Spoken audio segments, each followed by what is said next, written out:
Pada kesempatan ini kita akan membahas materi selanjutnya lanjutan dari yang kemarin. Kemarin itu kita sudah membahas yang karbohidrat ya. Pada kesempatan ini kita akan bahas asam amino dan protein. Jadi yang perlu kalian ketahui, wait, ini mikrofon on ya. Yang perlu kalian ketahui, asam amino itu merupakan bagian terkecil dari suatu protein. Asam amino akan berikatan dengan asam amino lain membentuk peptida, dan peptida membentuk ikatan peptida dengan asam amino dengan peptida yang lain sehingga molekulnya lebih besar, dan itu kita sebut sebagai protein.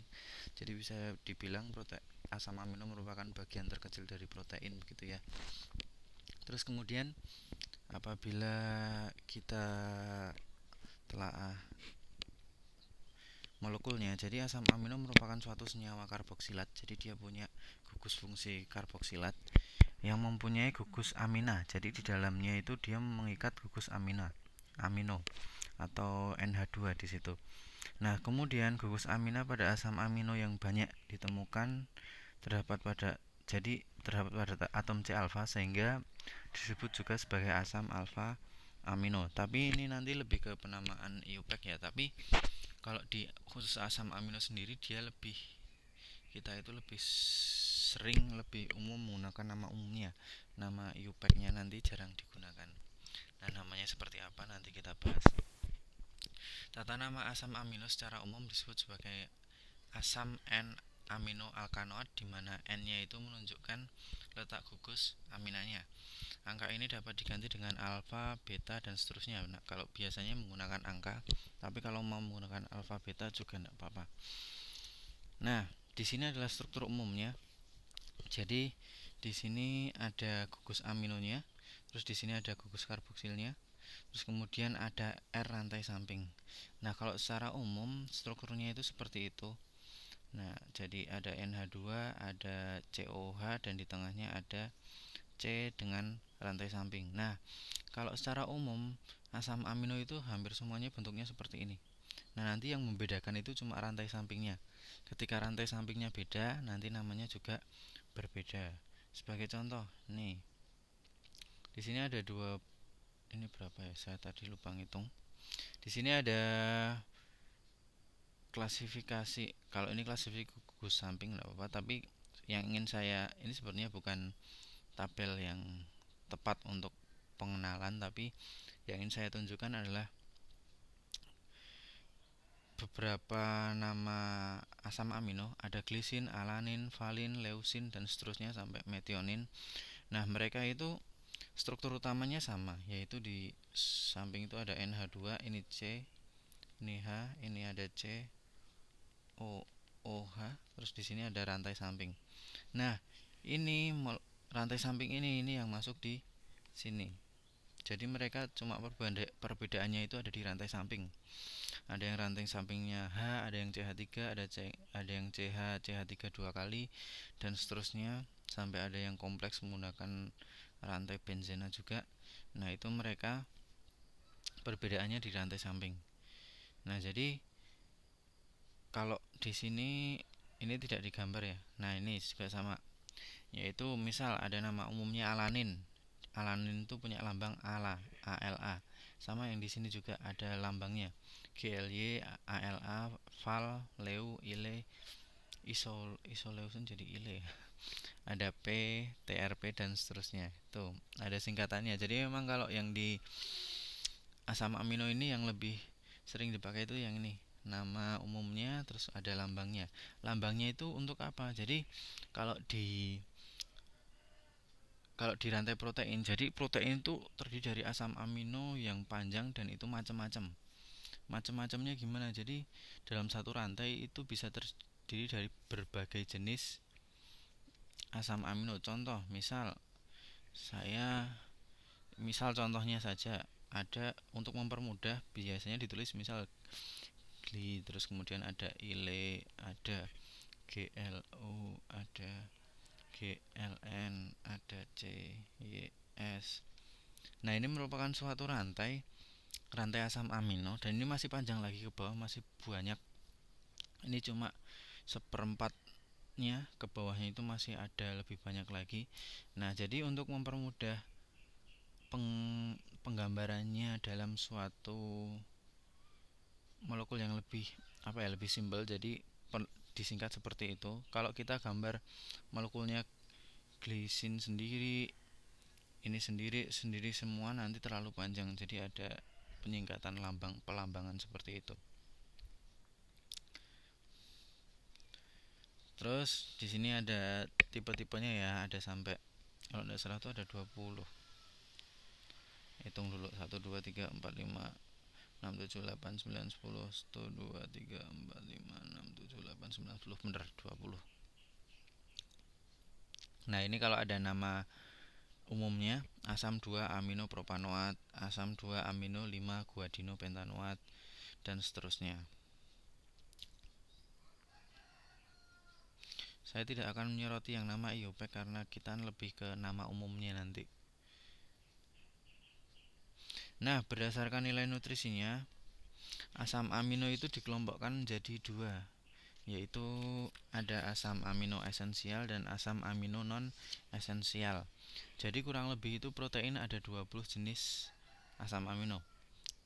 Nah, kemudian asam amino tersebut dapat disintesis dalam tubuh kecuali ada 8 asam amino, tapi untuk bayi ada 10 asam amino yang tidak dapat yang tidak dapat disintesis dalam tubuh, bener. Nah, kemudian asam-asam amino yang tidak dapat, jangan sampai balik-balik ya. Asam amino esensial adalah asam amino yang tidak dapat disintesis dalam tubuh. Jadi ini yang esensial, tidak dapat disintesis dalam tubuh.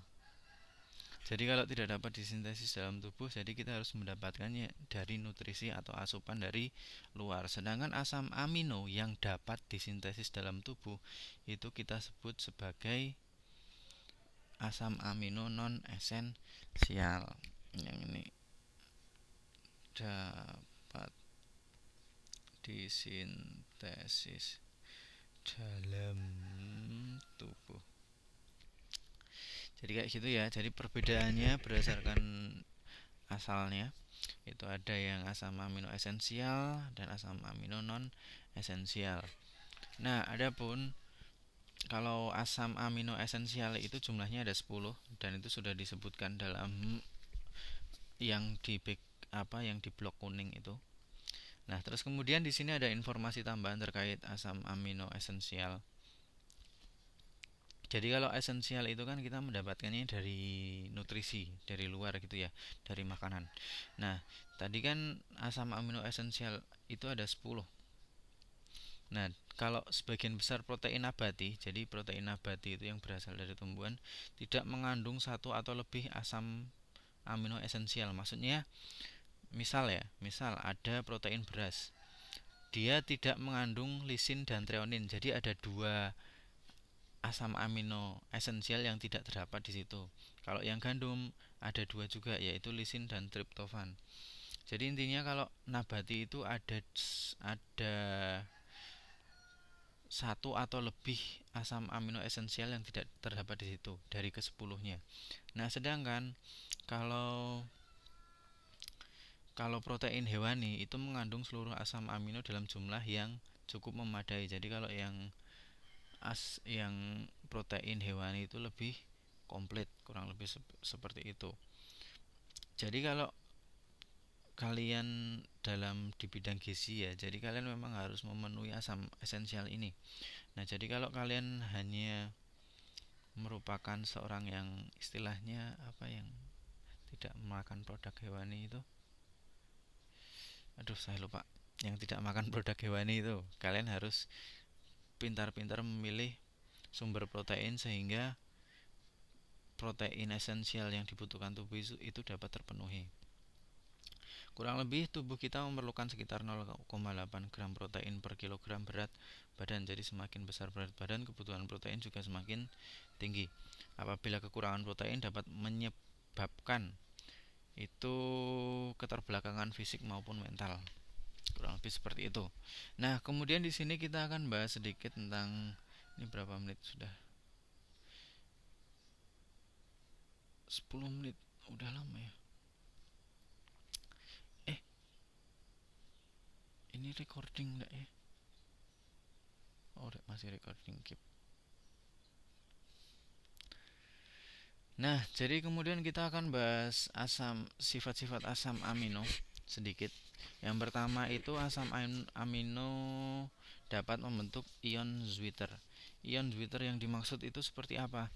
Jadi kalau bisa dilihat di sini, tadi kan NH2 C, misal kita ambil contoh ini H, ini R, kemudian ini C, O, OH. Kurang lebih seperti itu. Jadi dalam asam amino itu ada gugus karboksil, kemudian ada juga gugus amina. Nah, yang perlu kita ketahui bahwa gugus karboksil itu mempunyai sifat asam. Ini sifat asam basanya sifat asam basa yang kita bahas di sini berdasarkan H+ pelepasan dan penerimaan H+. Pelepasan dan penyerapan H+ ya. Nah, jadi yang pertama, COH di sini dapat bersifat asam. Karena kenapa bersifat asam? Ini dapat bersifat asam. Kenapa? Karena dia bisa melepas H+.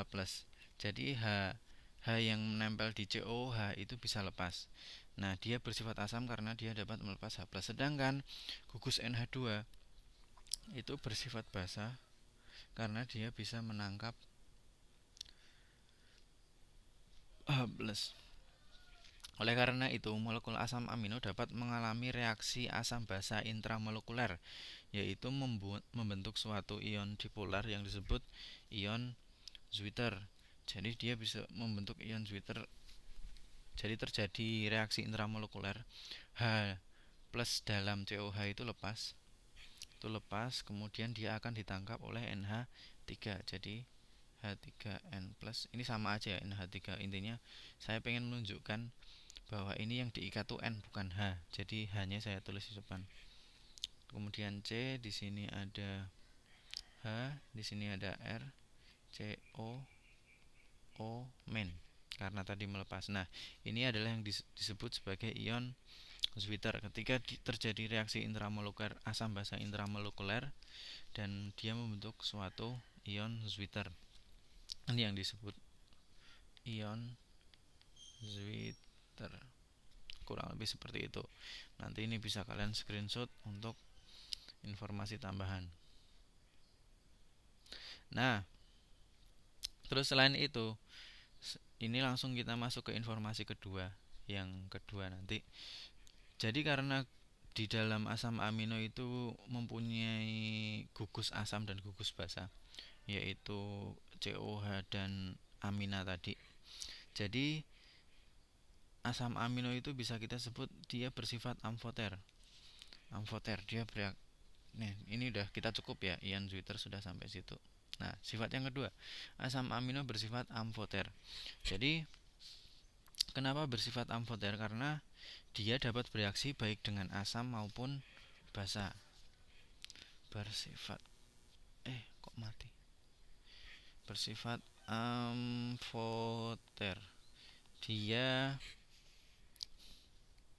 bereaksi dengan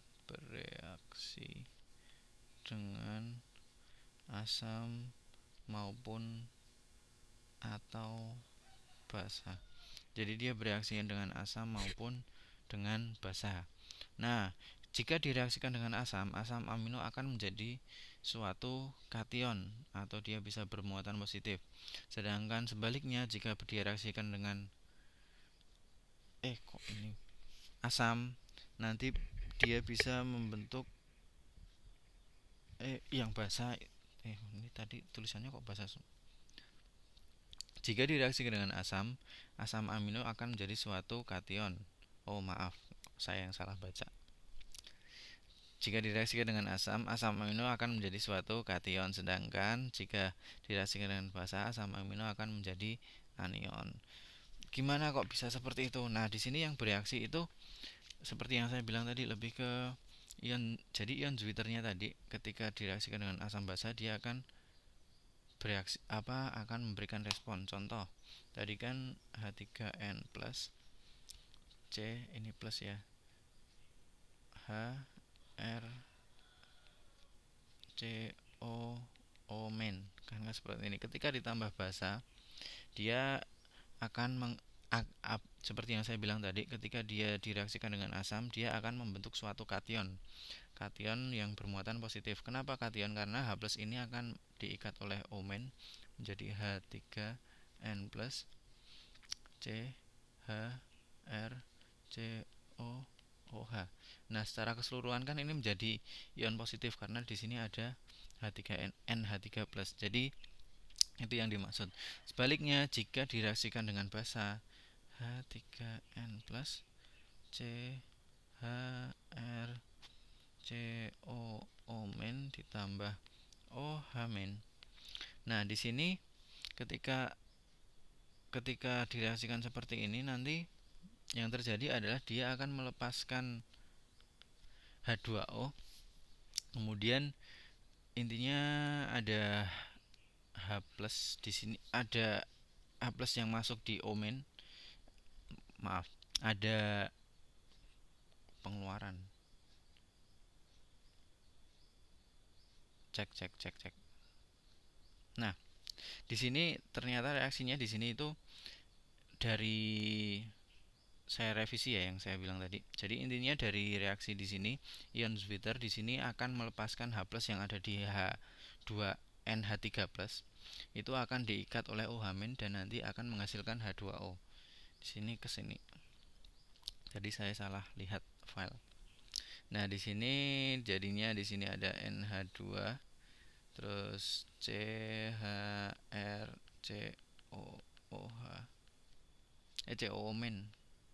COO- karena kan di sini O- ya. Terus ditambah H2O.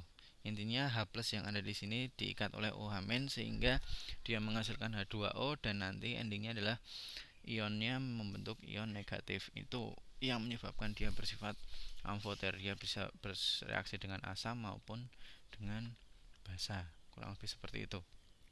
Kemudian kecuali glisin, semua asam amino merupakan senyawa optis aktif karena C alfanya merupakan merupakan karbon asimetris, karena memang seperti itu. Kenapa kecuali glisin? Karena glisin itu C tadi gimana? NH2 CH.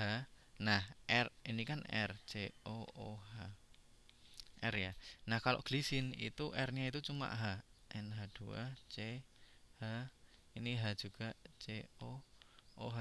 Inilah yang menyebabkan kenapa glisin dikecualikan sendiri, karena dia atom C-nya tidak asimetris karena dia mengikat gugus yang sama H dan H. Jadi dia tidak asimetris ya. Sehingga kecuali glisin, semua asam amino merupakan senyawa optis aktif karena C alfa merupakan atom karbon asimetris. Asam amino dapat bergabung dengan asam amino yang lain membentuk suatu polimer yang disebut peptida. Nah, di sini kita sudah masuk ke protein.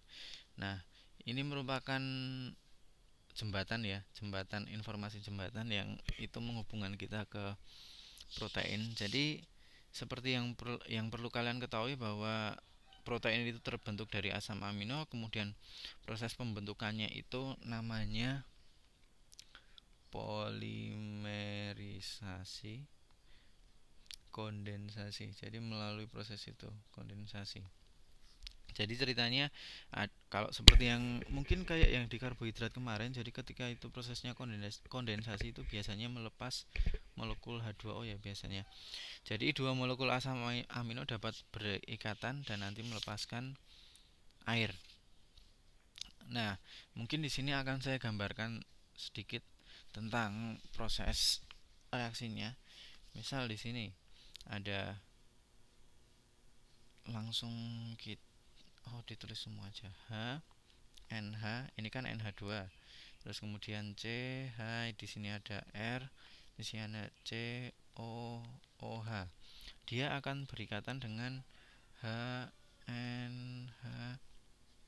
Di sini C, ini maaf. Ini bisa dihapus nggak sih? Nggak bisa kan? Di sini ada C, di sini ada H, ini R, C, O, OH. Jadi di sini akan terjadi ikatan antara gugus OH yang ada di sini dan H yang ada di sini, menghasilkan, dan mereka akan berikatan satu sama lain. Ini ada H, N, H, C, H, di sini R, C, O. Nah, di sini karena tadi dilepaskan terus kemudian terjadi ikatan. Dia mengikat N yang ada di asam amino sebelahnya. Terus di sini ada H, ini ada C, ini ada H, ini ada R, ini C, O, OH. Nah, ini adalah contoh ikatan dua asam amino yang saling berikatan satu sama lain, dan di sini adalah yang kita sebut sebagai ikatan peptida, yaitu ikatan antara asam amino satu dengan asam amino yang lain dihubungkan oleh yang namanya ikatan peptida. Nah, terus kemudian di sini kan hasil ikatan ini karena terbentuk dari dua asam amino, atau asam amino ini kita bisa sebut sebagai monopeptida. Nah, jadi ketika monopeptida berikatan satu sama lain, dia akan membentuk dipeptida. Nah, dan dia masih mempunyai gugus OH, dan dia masih bisa berikatan dengan asam amino atau peptida-peptida lain. Nah, hasilnya kalau dia membentuk suatu molekul yang besar, itu bisa kita sebut sebagai polipeptida. Polipeptida atau nama lainnya bisa kita sebut sebagai protein. Kurang lebih seperti itu. Ikatan peptidanya ada yang saya lingkarin nih. Ikatan